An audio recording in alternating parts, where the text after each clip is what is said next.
On August 18th, 2010, Ben McDaniel, who was 30 years old, walked to the end of the pier, put on all of his diving equipment, and jumped in the water. He slowly descended 115 feet and came to a stop right in front of a very famous underwater sign. The sign very clearly tells anybody who sees it, do not go any farther unless you are absolutely certain this is the right thing for you to be doing. If you go farther, you're probably going to die, like the 300 other people that have died doing this particular activity. He swam right past that sign and went 300 feet to the very famous underwater locked gate. Now, the only people that have keys to this are extremely experienced divers, and even they don't typically go into this area because it's so dangerous. Ben was not one of the very experienced divers that was given a key, but he still desperately wanted to get to the other side of the gate.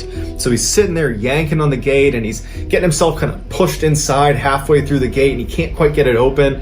And another diver saw him doing this and was actually concerned that Ben was going to get trapped on the gate itself and would just drown on the gate. And so this diver comes over and uses his key, and maybe against his better judgment opened it, thinking that that was better than him getting stuck on the gate. Ben turns to look at him, gives him a nod, thank you, and he, on his own, swims into one of, if not the single most dangerous underwater caves in the whole world. It's called Vortex Spring Cave. From the locked gate, this cave extends another 1,600 feet and goes down to a depth of 310 feet. The majority of this section of the cave is mapped, but there are sections that are not fully explored because they're so narrow where you have to literally take off your gear, wriggle through a hole, pull your gear through and put it back on. All the while you're barely holding onto your mouthpiece. And so really the full extent of this section of the cave is not known. While we don't know exactly what Ben did when he went through that gate and entered into this extremely dangerous cave, we do know that he didn't come out again. And after a couple of days and no one had seen him, they launched this massive search for him,